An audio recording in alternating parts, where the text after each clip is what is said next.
We had an intensive weekend in the Middle East, coming from all directions. In Syria, the Americans launched Operation Hawkeye against ISIS to retaliate for an ISIS attack last week, which resulted in 3 American fatalities.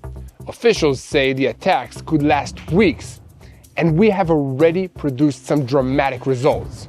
Meanwhile, Israel is also pressing ISIS in the southern Syrian area, arresting operatives, breaking up cells, and confiscating large amounts of weapons, ammunition, and cash that the terrorist group intended to use against all its enemies, including Israel, but also including the Syrian regime.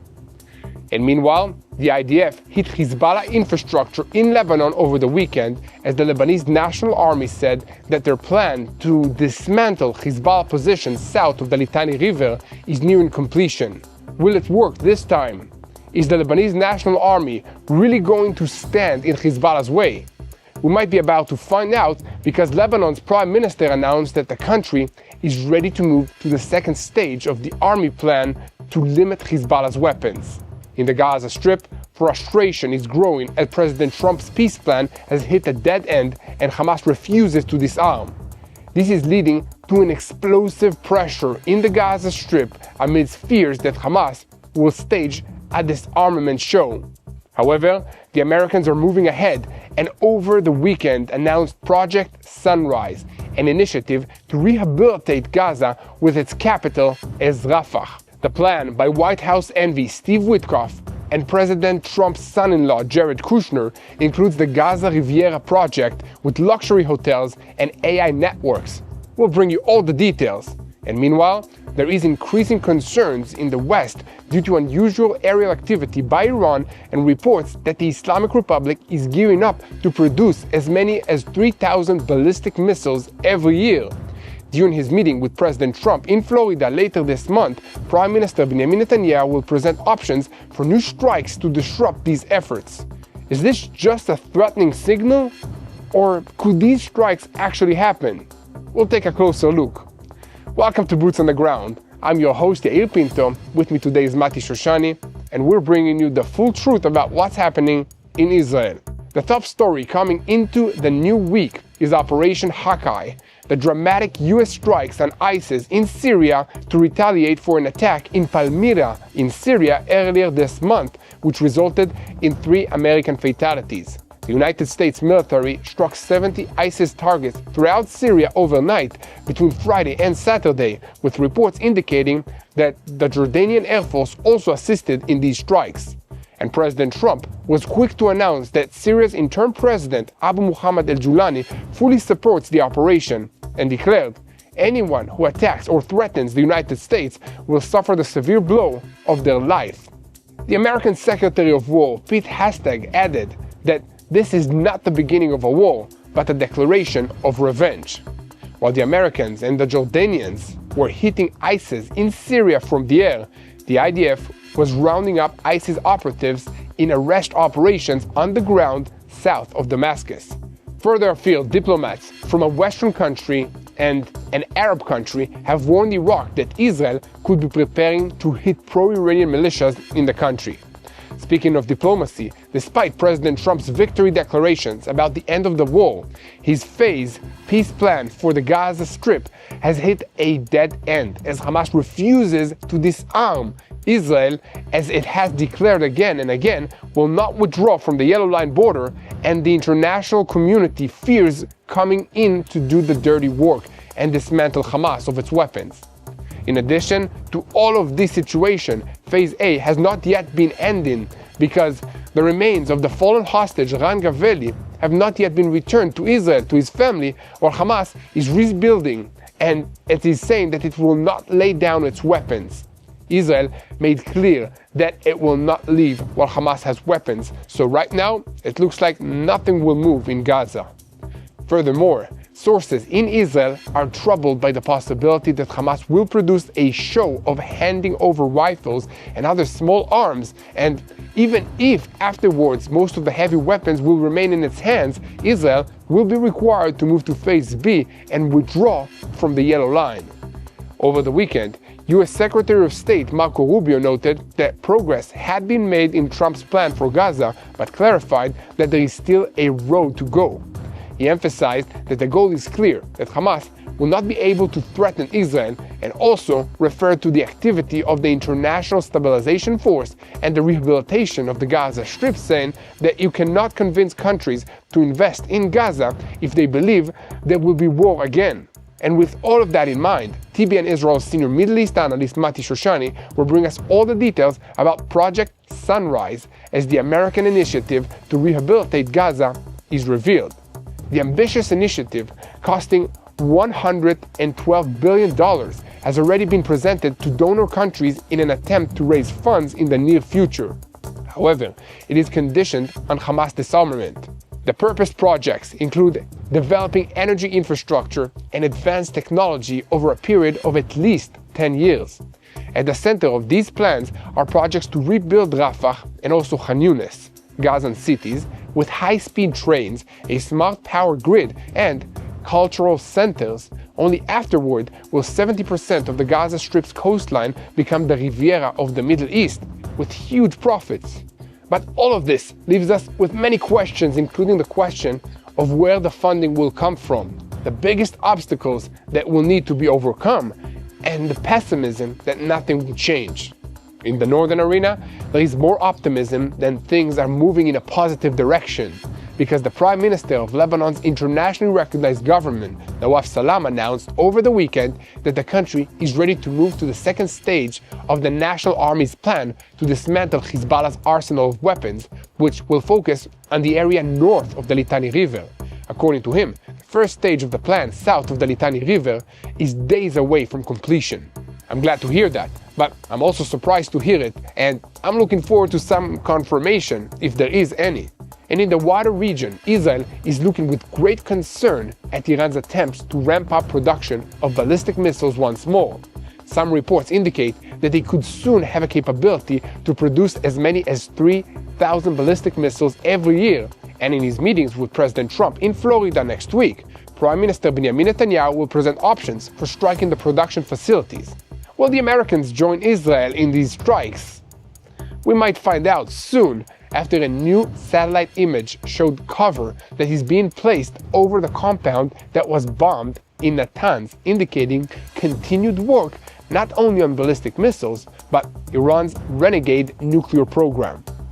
We have a lot to talk about today, so let's dive into the details. I'm Yair Pinto, and this is your Boots on the Ground report, bringing you the full truth about what's happening in Israel on day 807 of the war against Hamas, Hezbollah, the Houthis in Yemen, the Shia militias in Iraq, and all the other armed groups in this region that are operating under the control of Iran's Islamic Revolutionary Guards Corps, which is the head of the crumbling axis of evil in the Middle East.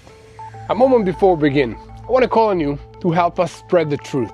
Israel is fighting on the front lines against evil, attacked by lies and fake news, and we are here to stand with Israel to push back against these anti-Israel propaganda so that truth comes to light.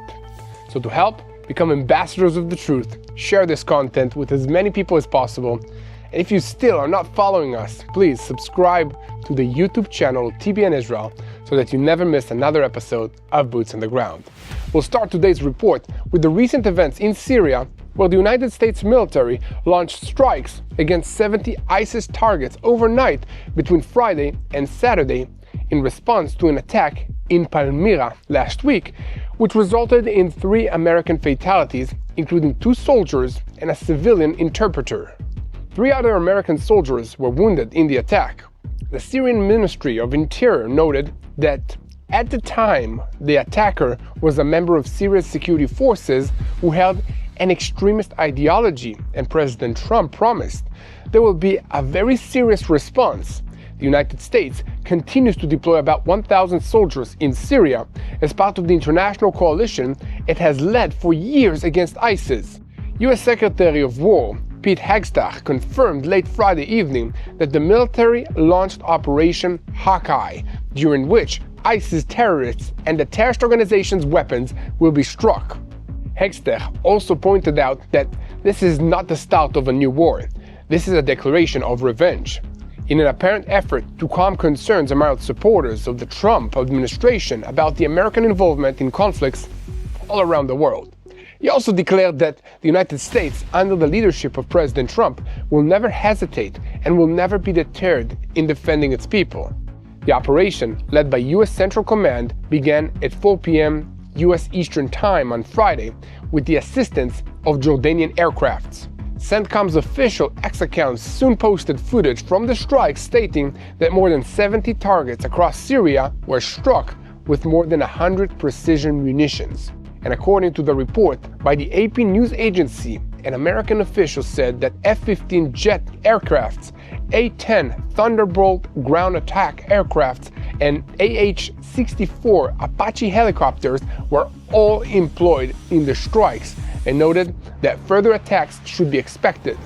In Washington, they assessed that ISIS is seeking to exploit the instability in Syria after the fall of the Assad regime in order to reorganize and renew attacks, and clarified that the United States will continue to act against the organization to prevent its strengthening.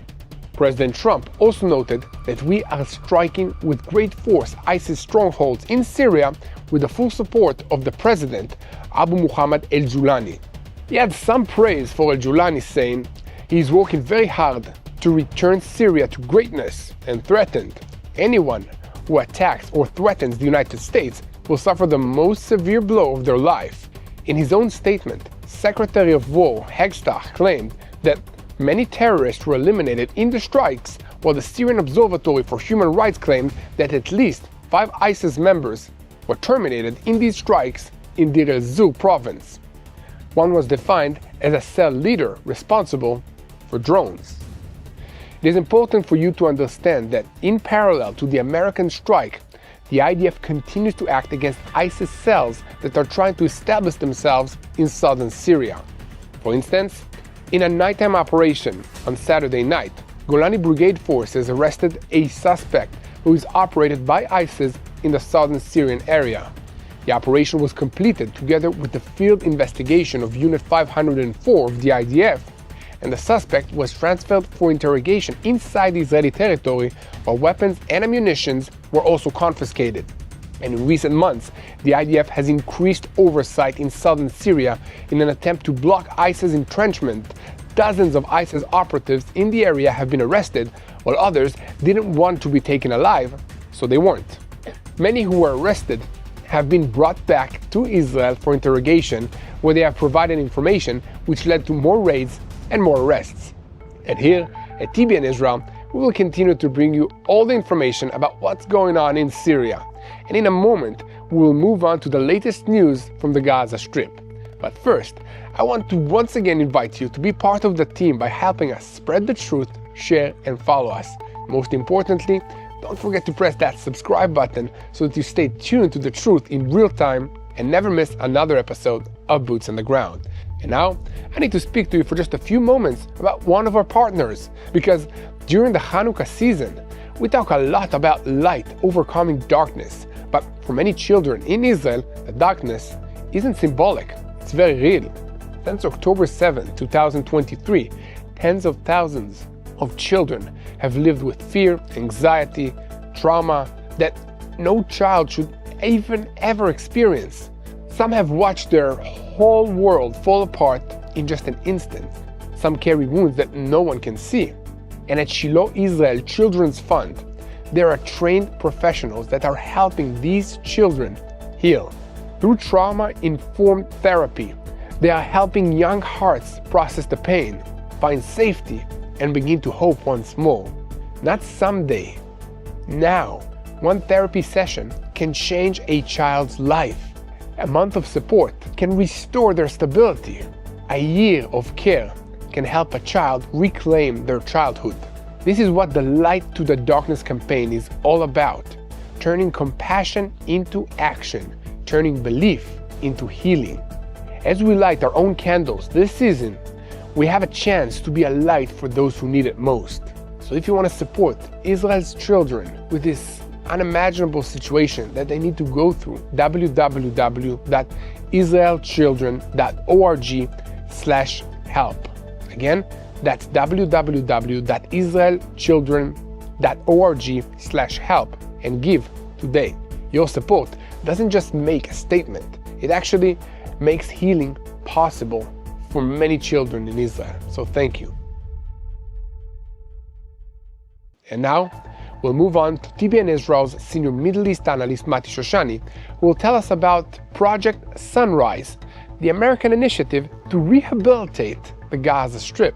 The initiative proposes that over a period of at least 10 years, Rafah and Khan Yunis will be rebuilt, followed by the central camps and then Gaza City with high-speed trains, a smart power grid, and cultural centers.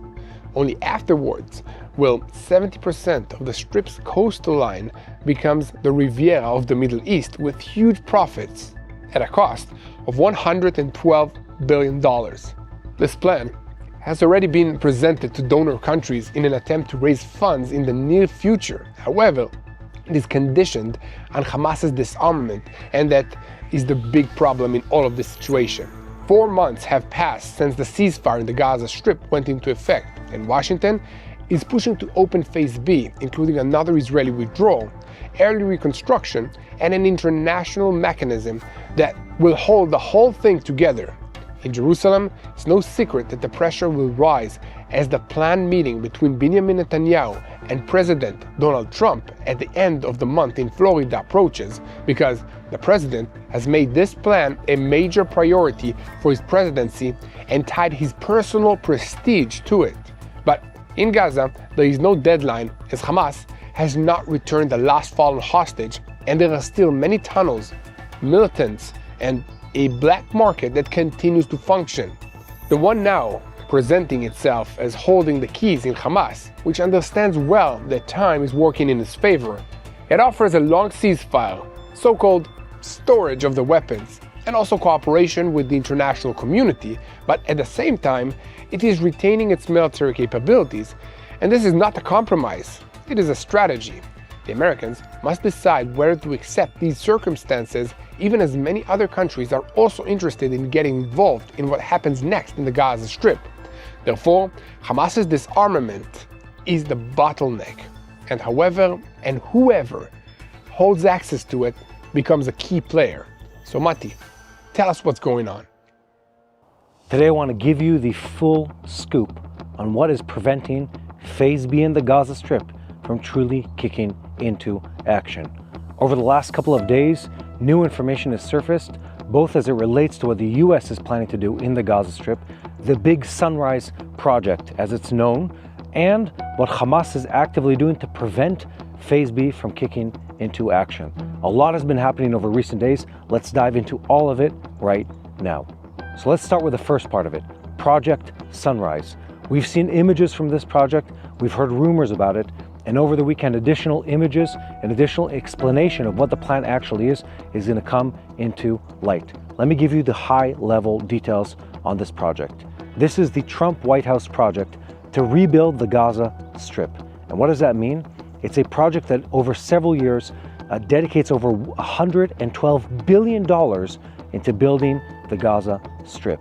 This is money in part coming from the US, but for the most part coming from other Arab countries, other regional powers. And it's a project to rebuild construction, to rebuild infrastructure, engineering, of course, throughout the Gaza Strip, humanitarian and civil life. It's what really brings the Gaza Strip into the Riviera of the Middle East. This is the plan we've been talking about for weeks, and now we get to see more details about it.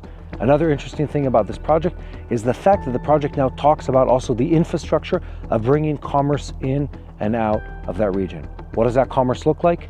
It looks like trains coming in and out of the region. It looks like a port in the Gaza Strip, but especially it looks like a very dramatic, very significant amount of construction and amount of dedicated manpower and infrastructure that go into this project. But why aren't we seeing any of this kick off? Why aren't we seeing any of this take place? Well, that's because of the biggest problem that we've been dealing with the Hamas terrorist organization in recent weeks. And that problem is, the word is disarmament of Hamas and what it actually means to be disarmed. Now, the terms of the ceasefire agreement that was signed multiple months ago are very, very clear. Israel withdraws, the hostages are returned, and Hamas is disarmed and the Gaza Strip is demilitarized.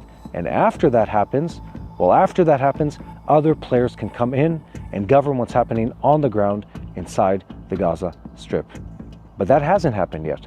And we don't see it happening anytime in the foreseeable future because the part where Hamas disarms itself is not happening. In fact, Hamas is doing the exact opposite. They're working very hard, they're vigilant at least you could say, in building up their armament, building up their military capability, building up their weapon caches once again. And through intermediaries, through their friends in the region, they're trying to backpedal from the commitment to disarm. And they're starting to use terminology that is very, very vague. There'll be a freeze on their hold of the weapons.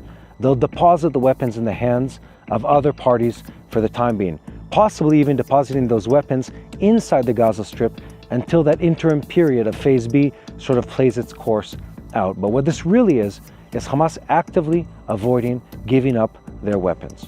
And I want to be clear here. This is the key point that is preventing from this agreement from moving forward. It's almost impossible to see any scenario in which a Arab or Muslim majority country would dedicate soldiers against Hamas, knowing full well that their soldiers would be facing armed Hamas terrorists inside the Gaza Strip. And this is sort of the key, the pivotal point that's been holding back, that's been delaying this entire project now for several months. So let's dive into the details of what that truly entails and what it really looks like. Once more, a key part of the entire 20-point Trump plan, or the White House plan to rebuild the Middle East, has to do with disarming and demilitarizing the Gaza Strip. This isn't unique, of course, to Israel. Anywhere else in the world where you have a ceasefire agreement and then one force is removed from an area, there's a point in which they give up their weapons. You see that at the end of every regional conflict, every regional war. One force, the losing force, usually gives up their weapons, and there's some kind of amnesty program to allow that to happen. But in this case, Hamas is refusing to give up their weapons. They've been actively gathering additional weapons inside the Gaza Strip, and now they're trying to push through the Egyptians, through the Qataris, through the Turks, and they're saying, yes, we want to do the ceasefire, yes, we'll allow another force to come in, but let us keep some of our weapons, or let us keep all of our weapons, or let us just deposit them in a depot that we control for a short amount of time until things stabilize, then we get them back. But at no point are they truly moving forward with the commitment that they made, which was to give up their weapons and to demilitarize completely the entire region. And that is a problem, because no international force in their right mind, I would say, would enter into the Gaza Strip without seeing Hamas fully disarmed. Right now, the IDF forces, they've withdrawn to the yellow line inside the Gaza Strip. The yellow line is outside of the city centers, but still controlling the main corridors of transport inside the Gaza Strip, specifically the Philadelphia corridor, which borders between the Gaza Strip and Egypt-controlled Sinai, which is where a lot of the smuggling took place before and during the war until Israel took over that corridor. So until we see Israel withdrawing from that area, we have to see someone else come into their place and replace the Israeli forces on the ground. Now, we've talked about Indonesia, we've talked about Azerbaijan, we've talked about other countries, and of course, the Turkish government that's always willing to send more of their forces to this region against the will of Israel. We talked about this previously several times. But the real point here, the real problem in here is that if you get into the mind of any Muslim country leader, even if they want to be part of rebuilding, even if the incentive package by the US government is immense, it's substantial, it's dramatic, it's life-changing for them, as it might be for some of these countries, still, they're afraid of the day in which their forces will have to engage in fire against Hamas terrorists. And then it goes one of two ways. One, their soldiers respond to the Hamas terrorists and start attacking and removing Hamas terrorists from the Gaza Strip, in which case images of their Muslim soldiers fighting against Hamas start surfacing, and they suffer from a very dramatic and a very substantial political backlash, both internally and on a regional level. Most countries want to avoid that completely. Then the worst case from the perspective of Israel is that they don't do anything, that they see Hamas carrying on with their weapons in their hands, and they say, well, let's just be the ones guarding the passages of goods throughout the region. Let's be the ones at the roadblocks. Let's be the ones on the fences. Let's be the ones looking out and observing and taking notes. And that really brings us to the scenario we had in Lebanon, or the scenario we had in Syria, in which international forces were observing as terrorist organizations were actively attacking against Israel. We don't need that, and that would be completely useless for the Gaza Strip. So once again, we're at this point where we must disarm the Hamas organization. I want to look at this from a money perspective for just a second. Part of the reason Hamas is holding on is because they want to maintain control of the finances of the Gaza Strip. I mean, this is how they make money.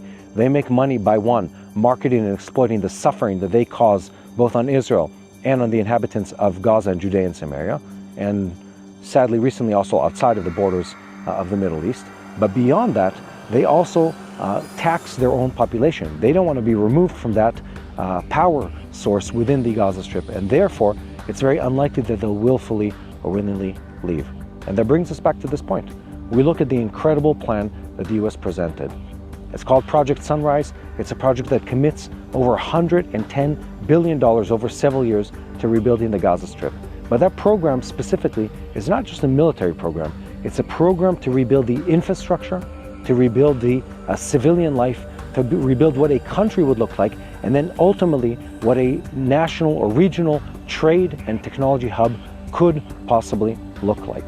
It's a lot of money over many years, and the reason it's so important is because this is not just the US. The US is planning to commit maybe 20% of the initial funds over the first few years, but their expectation is for the regional powers to be the ones to truly fund this. For Egypt to a certain degree, for the Qataris, for the Turkish government possibly, and hopefully down the line, Saudi Arabia to also commit funds to this project. So it would be a regional project of rebuilding the Gaza Strip. But none of that happens, as we've said many times before, without Hamas being fully disarmed and removed from the Gaza Strip. Now again, we come into this conversation where we know that there's a deadline to this entire thing. The US government is pressing Israel and everyone else in the game and saying, guys, it is money time. It's time to move forward. We want to see Phase B already taking place. And the Israeli forces on the ground look around and they say, we don't know what you're talking about. Hamas is still here. We're seeing them through our binoculars, through our fire control systems, in our vehicles. They're out there, they're waiting. They're waiting for us to show weakness, for them to attack Israel again. We can't move back, we can't withdraw, and we definitely can't move into Phase B before Hamas is removed from the picture. And that's sort of the deadlock that we're in right now, between Israel's desire for safety and everyone else in this region wanting to see Phase B kick into action. And let me tell you who more than anyone else wants to see Phase B delayed endlessly. Well, that's the Hamas terrorist organization. What they're playing for here is not military gain. What they're playing for here is time. They want to see this drawn out as much as possible to the point where Trump is or out of the White House, there's a different government, or people have moved their attention to a different agenda.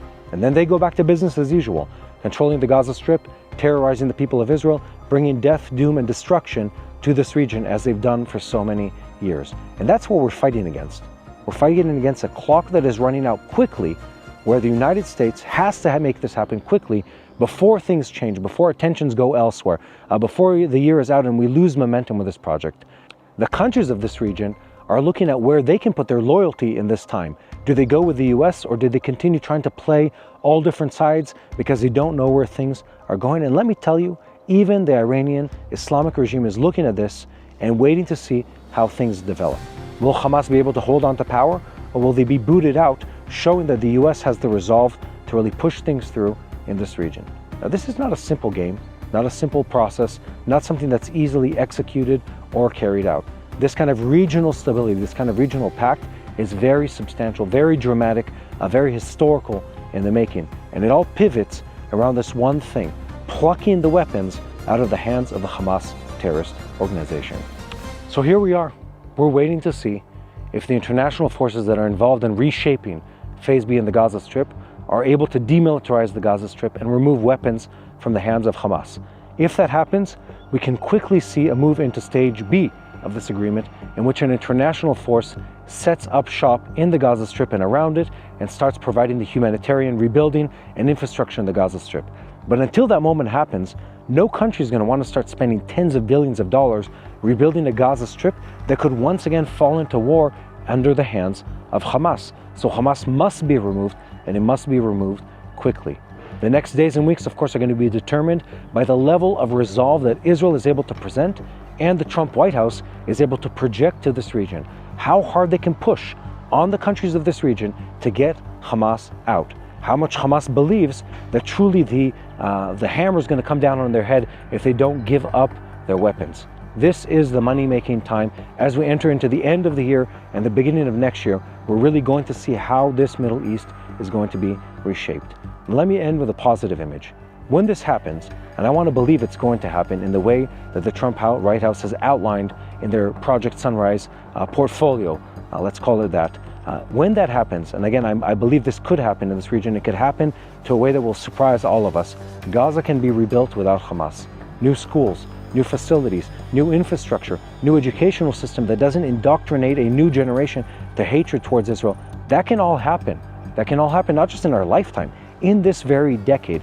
And when that happens, the ripple effect of that, both geopolitically and from a security perspective, and in fighting back the forces and pushing back the forces of radical Islam in this region, they can be far-reaching beyond what we imagine. That's what's on the table right now.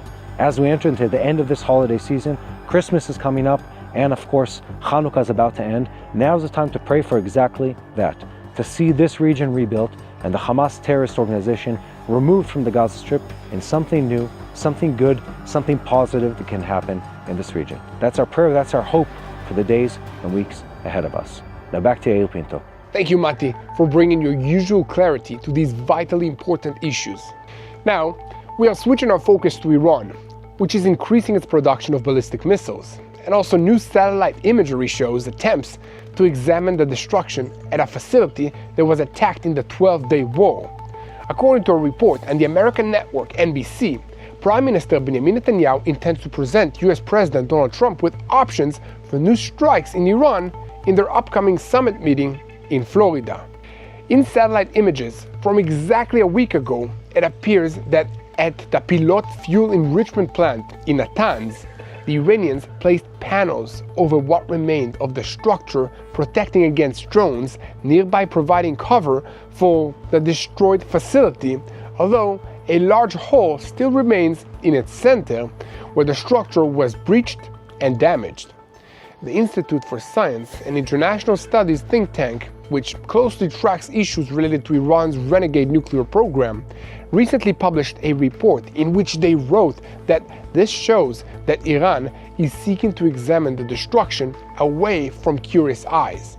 They noted that the facility held several kilograms of highly enriched uranium, which is a small amount relative to Iran's total stockpile, but it's not negligible.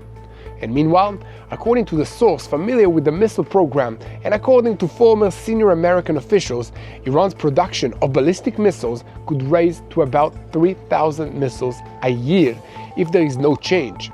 A former Israeli official said that the threat posed by ballistic missiles and their possible number in the event of an attack is Israel's most immediate concern.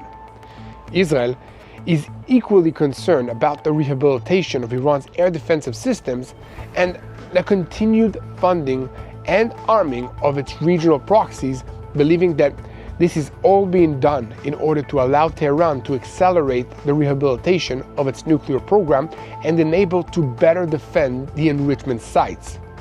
About 3 months ago, it was reported by the AP news agency based on satellite images that Iran began rebuilding the missile production sites that were hit in the Israeli strikes during Operation Rising Lion, but that it is still missing the critical key component for the ballistic missile array, the planetary mixers needed to produce solid fuel. Solid fuel can be loaded onto missiles and then sit there, ready to launch for a very long time. Liquid fuel is much less stable and must be stored separately and loaded onto the missiles only just before they are launched. This makes them much more difficult to operate, and it also makes them vulnerable to being hit in the hour or so it takes them to be brought out of their silos as the fuel is loaded into them, so solid-fueled missiles are preferable for all kinds of reasons. However, if Iran cannot mix the solid fuel for their missiles, they'll go with the liquid fuel option, and that appears to be exactly what's going on now. In a related story, Bahrouz Kamaldavani, the spokesman for the Atomic Energy Organization of the Islamic Republic of Iran, made remarks on December 10th in which he called building a nuclear bomb the simplest task for the government. I suppose if your capital city is running out of water for the residents to drink and clean air for the residents to breathe, the obvious thing to do is to spend all your time and money on building nuclear weapons. What do you think about that? Let me know in the comments section. And meanwhile, President Trump and Prime Minister Benjamin Netanyahu are expected to meet later this month at the president's Mar-a-Lago estate in Florida. According to the sources, at this meeting, Netanyahu is expected to argue to Trump that the expansion of Iran's ballistic missile program constitutes a threat that may require swift action. They say that part of Netanyahu's arguments will be that Iran's steps pose a danger not only to Israel, but also to the entire region, including American interests. Netanyahu is expected to present Trump with several options, including that the United States would join or assist in a new military action. According to one of the sources, before the strikes in June, Israel presented Trump with 4 options for military action: an independent Israeli action, limited American assistance, a joint US-Israeli action, and an American-only action. In the end, Trump decided to approve a joint operation, and that same source assessed that Netanyahu may present Trump with a similar set of options in their meeting later this month. And here at TBN Israel, we will keep reporting on all the developments regarding Iran moving forward. So keep spreading the truth, share, follow us, and most importantly, do not forget to press that subscribe button so that you never miss another episode of Boots on the Ground. Now, we're switching our focus once again to Israel's northern arena, because over the weekend, the IDF struck Hezbollah terrorist infrastructure in the Bilda area in southern Lebanon. And this comes after earlier today, Lebanese media reported on drone strikes in southern Lebanon. In a related story, the Lebanese army is refusing to enter homes in the south of the country and dismantle Hezbollah weapons. According to a report by the El Akbar media portal, which is affiliated with the Hezbollah terrorist organization, sources in the army clarified that the forces will not enter any home without the owner's consent or without a judicial warrant, and that the army refuses to act as a police force for the enemy or conduct searches based on suspicion alone. The firm stance was delivered against the backdrop of discussions in the Mechanism Committee around a proposal that is attributed to France concerning a framework of a verification system for implementing United Nations Security Council Resolution 1701, which ended the Second Lebanon War in 2006, but was never fully implemented. However, the French move is intended to convince the United States and Israel to grant the Lebanese army a broader opportunity to implement a disarmament plan south of the Litani River. So far, the army and UNIFIL forces have carried out inspections following Israeli claims of the presence of weapons or military sites, but no evidence was found supporting these claims. However, Lebanon's Prime Minister Nawaf Salam said in a statement to the media on Saturday that the first stage of the plan to confiscate weapons from south of the Litani River will be completed within a few days. This is not very convincing to the Israeli delegation, which is backed by the American delegation, which is exerting pressure on the Lebanese army, claiming it is not implementing the disarmament plan at the required speed and precision. After the meeting, Ambassador Shimon Karam updated the Lebanese President Joseph Aoun on the results of the meeting, and Aoun emphasized to Karam that the return of residents to their villages in southern Lebanon is the top priority and constitutes an opening for discussion of all other details. It was also agreed that the next meeting will be held on January 7, 2026. On the Israeli side, Yosef Darzenin, the deputy head of the National Security Council for Foreign Policy, participated. And here, at the TBN Israel team, we will continue to report the whole truth about what's happening in Israel. And please keep sharing, commenting, and pressing the like button. And now, we can conclude today's report with a look at what happened last Thursday in Egypt when the massive $35 billion Israeli natural gas export deal was announced. Egyptian officials were quick to emphasize that this is a commercial deal only, that does not include political aspects or political understandings between the two countries. Furthermore, Cairo emphasized that Egypt's position regarding Gaza is firm and not connected to the gas agreement with Israel. According to Egyptian officials, this is a deal far removed from any political interpretation, and the parties included in the agreement are well-known international companies operating in the energy field for years, including the American company Chevron alongside Egyptian companies, all without any direct government intervention. The head of Egypt's State Information Service also explained that the agreement is part of a clear strategic interest for Egypt, which is strengthening its position as a regional hub for gas trade in the Eastern Mediterranean. For his part, Israeli Prime Minister Benjamin Netanyahu said in a statement to the media over the weekend that the gas deal with Egypt is the largest in Israel's history. And according to Netanyahu, the scope of the deal is 112 billion shekels, and out of that, 58 billion shekels will enter the state treasury.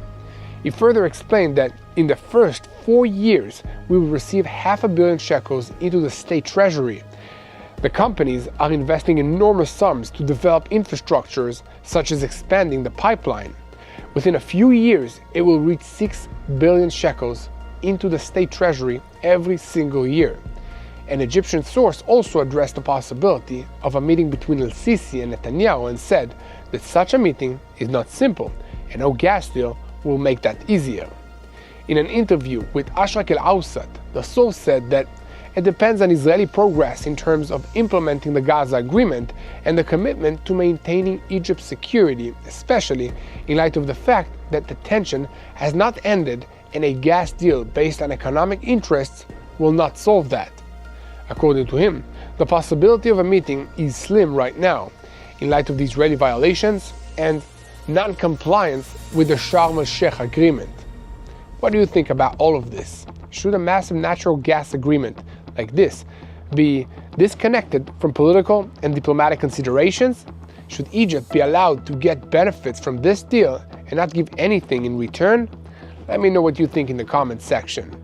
In any case, here at TBN Israel, we will continue to report on every development on this subject, so keep spreading the truth. Most importantly, do not forget to pray for the peace of Jerusalem. Pray for the IDF soldiers that are risking their lives for all of us. Pray for all the innocent lives, if it's the people of Gaza, the people of Lebanon, the people of Syria. They need better leadership. Let's pray also for the people of Iran. Let's pray that God will reign in this region, give wisdom to our leaders. Let's pray for the peace of Jerusalem. Tonight, all 8 candles burn. The menorah and the Chanukiah are both full. This is a moment of completion.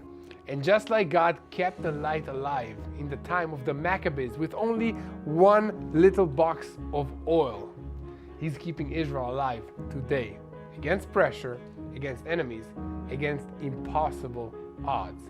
Exactly. This war has shown us one thing very clearly, that Israel is still here because God is still with His people in this very land. So guys, it's night number 8. We finished Hanukkah. We get an extra blessing tonight, as we did in the first night. Let's do this, Yael. Exactly, last night. Baruch atah Adonai Eloheinu melech haolam asher kitshanu b'mitzvotav v'tzivanu להדליק נר של חנוכה. ברוך אתה אדוני אלוהינו מלך העולם שעשה ניסים לאבותינו בימים ההם בזמן הזה. There's one last one. Yes. ברוך אתה אדוני אלוהינו מלך העולם שהחיינו וקיימנו והגיענו לזמן הזה. Amen. Okay. Let me summarize. We thank God for providing to us, for saving us, and for bringing us all the way till this day. And guys, I think that is a perfect way to end the Hanukkah holiday. The celebration of light, the celebration of candles, the celebration that Yeshua, Jesus Himself, celebrates in the book of John. Happy Hanukkah, everyone. Happy holiday season from here in Jerusalem. Yes, remember, Jesus is the light of the world, but He shines through you. Keep praying for the peace of Jerusalem.